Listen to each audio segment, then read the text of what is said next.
नमस्कार, आपका स्वागत है हमारे YouTube चैनल शिक्षा सखा पर। आज मैं आपके लिए लेकर आई हूँ कक्षा 6 विज्ञान कार्य पुस्तिका पाठ 10। पाठ का नाम है गति एवं दूरियों का मापन। पिछली वीडियो में मैंने आपको पाठ 9 सजीव एवं उनका परिवेश पाठ के अभ्यास का हल करवाया था। अगर आप मेरे चैनल पर नए हैं और अभी तक आपने मेरे चैनल को सब्सक्राइब नहीं किया है तो प्लीज़ सब्सक्राइब कर लें और बेल आइकन को ज़रूर प्रेस करें। मैंने अपने चैनल की प्लेलिस्ट में सब्जेक्ट वाइज लिस्ट डाली हुई है। आप जिस भी लेसन को देखना चाहते हैं मेरे चैनल की प्लेलिस्ट में जाकर उसे देख सकते हैं। तो अब हम पाठ की शुरुआत करेंगे। गति एवं दूरियों का मापन। पहला है, पुराने ज़माने में लोगों के पास एक जगह से दूसरी जगह जाने के लिए कोई साधन नहीं होता था, पर आजकल हमें जहाँ भी जाना हो साधन उपलब्ध हैं। आप चित्र में दिखाए गए साधनों के नीचे उनके नाम लिखो। ये देखिए, पहला चित्र है हाथी का। हम इसका नाम लिखेंगे हाथी। दूसरे का लिखेंगे बस। तीसरे का लिखेंगे साइकिल। चौथे चित्र का लिखेंगे हवाई जहाज। पांचवें का देखिए ये गधा है, इसका नाम लिखेंगे। छठा है रेलगाड़ी। सातवां है बैलगाड़ी। तो ये हमारे साधनों के नाम हैं। प्रश्न है, इनमें से कौन से ऐसे साधन हैं जो पुराने ज़माने के हैं? तो इसमें हम लिखेंगे हाथी, गधा, बैलगाड़ी और साइकिल। ये पुराने ज़माने के साधन हैं। प्रश्न है, ऐसे कौन से साधन हैं जिनमें तुम बैठे हो? इसमें हम लिखेंगे रेलगाड़ी, बस, साइकिल और बैलगाड़ी जिनमें हम बैठे हैं। दूसरा प्रश्न है, उचित मिलान करो। तो यहाँ पर देखिए, पहला है ये हवाई जहाज। तो हवाई जहाज का मिलान हम करेंगे। इसमें ये देखिए, मैंने राइट साइड लिखा हुआ है, पहले का मिलान होगा पाँचवें से। तो पाँचवा कहाँ है देखते हैं, ये रहा पाँचवा। पहले का मिलान पाँचवें से होगा हरियाणा से अमेरिका जाने के लिए। दूसरा देखिए, ये पानी का जहाज है, इसका मिलान होगा, मैंने यहाँ लिखा हुआ है 4 नंबर से। तो 4 नंबर ये रहा नदी पार करने के लिए।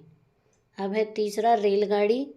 रेलगाड़ी का मिलान होगा, तीसरे का देखिए मैंने राइट साइड में ये 2 लिखा हुआ है, तो 2 से मिलान होगा अपने नगर से चेन्नई जाने के लिए। नंबर 4 पर है ये बस। इसका मिलान होगा ये पहले नंबर से, घर से स्कूल तक जाने के लिए बस की ज़रूरत होती है। अब है पाँचवा चित्र है रॉकेट। इसका मिलान देखिए होगा नंबर 3 से, पृथ्वी से चांद तक जाने के लिए। मैंने यहाँ पर राइट साइड में सभी मिलान लिख दिए हैं। पहले का 5वां है, दूसरे का चौथा है, तीसरे का दूसरा है, चौथे का पहला है और 5वें का तीसरा है। प्रश्न नंबर 3, तुम्हें दैनिक जीवन में कहाँ कहाँ बिल्कुल ठीक माप की ज़रूरत होती है? कोई 3 उदाहरण लिखो। इसका उत्तर हम लिखेंगे सिलाई करने में। अगर सिलाई में थोड़ा सा भी कम ज़्यादा हो गया तो फिटिंग अच्छी नहीं बैठेगी। आभूषण बनाने में, अगर आभूषण में थोड़ा बहुत कम ज़्यादा हो गया तो डिज़ाइन अच्छा नहीं बनेगा। समय मापने में, क्योंकि समय हमें कई बार हम परीक्षा देने जाते हैं और समय अगर सही नहीं हमें पता है तो हमारा पेपर में अंदर नहीं जाने देते हैं पेपर देने के लिए, इसलिए समय बिल्कुल ठीक होना चाहिए। और मकान बनाने में भी एकदम सही माप होना चाहिए। अब है गतिविधि 1, राकेश व मोहन को निम्न पत्ती मापने के लिए कहा गया। ये देखिए, स्केल से पत्ती को मापा है अब राकेश का उत्तर है 6 सेंटीमीटर, मोहन का उत्तर है 5 सेंटीमीटर। अब प्रश्न है किसका उत्तर सही है। इसमें हम लिखेंगे मोहन का उत्तर सही है। जिसका उत्तर सही नहीं है उसने क्या गलती की। राकेश का उत्तर सही नहीं है, उसने मापन 1 सेंटीमीटर से शुरू किया, इसलिए उसका उत्तर सही नहीं है। उसे आप क्या सलाह दोगे। इसका उत्तर है राकेश को सलाह देंगे कि मापन 0 सेंटीमीटर से शुरू करना चाहिए। करके देखो और लिखो। साइकिल का एक पहिया लो, उस पर एक जगह रंग में डूबा रुई का फाया बांध दो। अब इस पहिए को चलाओ, हर चक्र में रुई से एक रंग का निशान बनेगा। एक निशान से दूसरे निशान की दूरी मापो और लिखो। तो बच्चों, ये कार्य आपको स्वयं करके देखना है पहिए में बांध के। तो मैंने यहाँ पर लिखा है 21 सेंटीमीटर। आप नाप के जब उसमें रुई में फाहा डुबाएंगे और फिर उसे नापेंगे तो उसका अलग आएगा। तो ये कार्य आप स्वयं करके देखेंगे। प्रश्न, अब इंच टेप की सहायता से पहिए की परिधि मापो और लिखो। तो यहाँ पर मैंने 20 सेंटीमीटर लिखा है, क्योंकि जो प्रश्न था उसमें हम रुई के फाहे से हम कर रहे थे निशान लगा के, लेकिन ये हमारा इंच टेप से है, तो ये इंच टेप से हमारा एकदम फिक्स बैठेगा। तो परिधि नापेंगे तो उसके पूरे गोल राउंड को नाप के सर्कल, फिर उसको हम लिखेंगे जितना आएगा। अब है गतिविधि 2। नीचे दूरी मापने के कुछ प्रचलित तरीके दिखाए गए हैं। जैसे देखिए, पहले चित्र में है कदमों द्वारा। ये लड़का कदमों के द्वारा मापन कर रहा है। दूसरा देखिए मीटर स्केल द्वारा, ये इस तरह से माप रहा है। तीसरा देखिए बलिष्ठ द्वारा, फिर आगे है स्केल द्वारा, और लास्ट जो चित्र है उसमें है कोहनी से हाथ तक की माप द्वारा। तो ये कई तरीके हैं जिनसे मापा जाता है। इन तरीकों का उपयोग करके नीचे दी गई लंबाई को माप कर लिखो। मेज की लंबाई बलिष्ठों में, तो आप बलिष्ठों से नापेंगे। सबके हाथों के बलिष्ठ की लंबाई अलग अलग होती है। मैंने यहाँ पर 8 बलिष्ठ लिखा है। कक्षा कक्ष की लंबाई कदमों में, मैंने यहाँ पर लिखा है 23 कदम। आपके कक्षा कक्ष की लंबाई अलग हो सकती है। अब है एक रस्सी की लंबाई हाथों में, मैंने लिखा 10 हाथ। अब दी हुई है गतिविधि 3। एक कक्षा में अध्यापक ने 5 छात्रों को एक मेज की चौड़ाई को स्केल या फुट्टा व बलिष्ठ से अलग अलग मापने को कहा। छात्रों द्वारा मेज की ली गई माप निम्न तालिका में दर्शाई गई है। क्रम संख्या दी हुई है, छात्र, स्केल की माप और बलिष्ठ की माप। तो पहला छात्र, उसके स्केल की माप है 50 सेंटीमीटर। ये स्केल का माप एक ही रहेगा सभी का, बलिष्ठ की लंबाई कम ज़्यादा होगी, तो इसका है 3.5 बलिष्ठ। दूसरा छात्र, इसका है 4 बलिष्ठ। तीसरा छात्र, इसका है 3 बलिष्ठ। चौथा छात्र, इसका है 4.5 बलिष्ठ। पांचवा छात्र, इसका है 3.5 बलिष्ठ।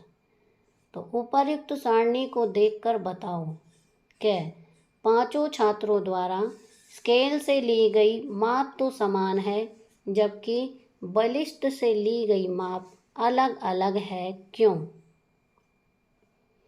इसका उत्तर हम लिखेंगे, सभी छात्रों की बलिष्ठ मापन एक जैसी नहीं होती, इसलिए बलिष्ठ से ली गई माप अलग अलग है। अब है अपनी कक्षा को 5-5 समूहों में बांटो।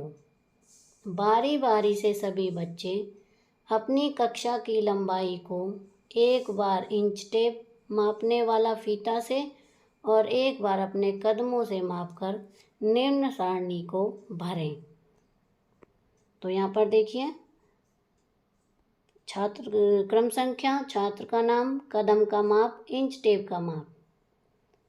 तो हमने यहाँ इंच टेप की जगह फुट के हिसाब से निकाला है। पहला छात्र, इसके कदम किए होंगे 20 कदम, 40 फुट। दूसरा छात्र 19.5 कदम, 38 फुट। तीसरा छात्र 19 कदम, 37 फुट। चौथा छात्र 20.5 कदम, इसके 40.1 फुट। पांचवा छात्र 18 कदम, इसके 36 फुट। तो यहाँ पर आप अपने दोस्तों के नाम लिखकर और उनके कदम का माप और इंच टेप का माप लिख सकते हैं। प्रश्न ग, इन दोनों सारणी से क्या निष्कर्ष निकाला जा सकता है?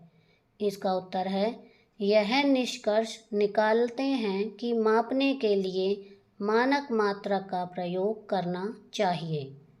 घ, किसी शहर में एक चीज का माप बलिष्ठ से लिया जाता है। विचार कर लिखो कि वहाँ किस प्रकार की समस्याएं आती होंगी। इसका उत्तर है, बलिष्ठ द्वारा मापने पर वहाँ मात्रा कम ज़्यादा हो सकती है। अब है गतिविधि 4। चित्र में दिखाए गए पैमाने द्वारा आप चीज़ों की लंबाई माप सकते हैं। नीचे दी गई वस्तुओं की लंबाई मापकर उसके सामने लिखो। क्या? अपने अंगूठे की लंबाई यहाँ लिखेंगे हम 7 सेंटीमीटर। आपके अंगूठे की लंबाई अलग हो सकती है। ख, पेंसिल की लंबाई 10.5 सेंटीमीटर। रबड़ की लंबाई 5 सेंटीमीटर। तो यहाँ पर आपके अंगूठे की, पेंसिल की और रबड़ की लंबाई अलग अलग हो सकती है। अब है प्रश्न 4। नीचे कुछ वस्तुओं के नाम दिए गए हैं, ये किस प्रकार की गति करते हैं? क्रम संख्या है, वस्तुओं के नाम है और गति के प्रकार। पहला है घूमता हुआ पंखा, यह वर्तुल गति करता है। दूसरा है पृथ्वी का अपने अक्ष पर घूमना, यह वृत्तीय गति करता है। तीसरा है साइकिल के पहिए की गति, यह वृत्तीय गति करता है। सिलाई मशीन की सुई की गति, यह दोलन गति करती है। आगे है लट्टू की गति, यह वर्तुल गति करती है। दी हुई है गतिविधि 5। सामग्री, मोटा धागा आधा मीटर, एक छोटा पत्थर। विधि क्या? प्रथम स्थिति, छोटे पत्थर को धागे के एक सिरे से बांधकर दूसरा सिरा हाथ में रखो। अब हाथ में धागे को दाईं ओर धकेलो। धागे की गति का अवलोकन करो। यह गति किस प्रकार की है? इसका उत्तर हम लिखेंगे, यह दोलन गति है। ब, इस स्थिति में हुई गति को तुम जीवन में कहाँ कहाँ देखते हो? इसका उत्तर है, दीवार घड़ी के पेंडुलम की गति, सरल लोलक की गति, सिलाई मशीन की सुई की गति। अब है ख, द्वितीय स्थिति। अब हाथ से धागे को ऊपर की ओर उड़ाते हुए गोल गोल घुमाओ। ये देखिए, जो हमने धागे में पत्थर बांधा था उसे हम ऊपर की तरफ करके गोल गोल घुमा कर देखेंगे। यह किस प्रकार की गति का उदाहरण है? इसका उत्तर है, वृत्तीय गति का उदाहरण है। ब, इस स्थिति में हुई गति दैनिक जीवन में तुम और कहाँ कहाँ देखते हो? इसका उत्तर है, साइकिल के पहिए की गति, पृथ्वी का अपने अक्ष पर घूमना और घूमता हुआ पंखा। अब प्रश्न है 5। निम्नलिखित वाक्यों को पढ़कर सही या गलत का निशान लगाओ। गलत वाक्यों को सही करके लिखो। क्या है? रेलगाड़ी की गति को वृत्ताकार गति कहते हैं। ये गलत है। हम रेलगाड़ी की गति को रैखिक गति कहते हैं। प्रश्न 6। ऐसी गति जो निश्चित समय के बाद दोहराई जाती है कंपन गति कहलाती है। ये गलत है। ऐसी गति जो निश्चित समय के बाद दोहराई जाती है आवर्ती गति कहलाती है। ग। समय के साथ स्थिति में परिवर्तन को गति कहते हैं। ये सही है। घ। वस्तुओं की गति का मापन हम चाल द्वारा करते हैं। ये सही है। आगे है ड। चाल बराबर दूरी बटे समय। ये सही है। च। सारिका 2 घंटे में 24 किलोमीटर की दूरी तय करती है। उसकी चाल 2 किलोमीटर प्रति घंटा है। ये गलत है। सारिका 2 घंटे में 24 किलोमीटर की दूरी तय करती है, तो उसकी चाल हुई 12 किलोमीटर प्रति घंटा। नंबर 6। नीचे दिए गए चित्रों को देखते हुए उनमें दिखाई गई विभिन्न वस्तुओं द्वारा की जाने वाली विभिन्न गतियों के नाम लिखो। पहला चित्र है घड़ी का, इसमें दोलन गति होती है। दूसरा चित्र है वृक्ष का, इसमें कोई चीज़ नीचे गिरती है तो वो रेखीय गति है। तीसरा चित्र है आसमानी झूले का, इसमें वर्तुल गति होती है। घ चित्र है, इसमें गाड़ी में रखकर सामान को लोग खींच रहे हैं, तो यह सरल रेखीय गति है। ड़। मछली पानी में सांस ले रही है और चल रही है, यह असरल रेखीय गति है। इधर च जो चित्र है, इसमें एक औरत पानी भर रही है, यह रेखीय गति है। 6। एक मक्खी इधर उधर घूम रही है, इसे हम कहेंगे टेढ़ी मेढ़ी गति। 7वां प्रश्न है क। तितली कैसी गति करती है? बिंदु रेखा बनाकर और उसका नाम लिखो। तो यहाँ पर देखिए ये चित्र बनाया है, तितली बनाई है और उसका उड़ने का दिखाया है, वो किस तरह से टेढ़ी मेढ़ी गति करके उड़ती है। तो आप भी इसी तरह से चित्र बनाकर दिखा सकते हैं। आगे है ख। जब हम गेंद को हवा में उछालते हैं तो उसमें कैसी गति होती है? बिंदु रेखा से दिखाओ और उसका नाम लिखो। तो यहाँ पर देखिए एक लड़का गेंद को उछाल रहा है, तो गेंद सीधी न जाकर ऊपर नीचे इस तरह से जाती है, इसे हम कहेंगे असरल रेखीय गति, क्योंकि यह सीधी रेखा में नहीं जाती है। तो इसके साथ ही हमारा ये पाठ 10 का अभ्यास का कार्य पूरा हो गया है। अगली वीडियो में मैं आपको पाठ 11 प्रकाश, छायाएं एवं परावर्तन पाठ के अभ्यास का हल करवाऊंगी।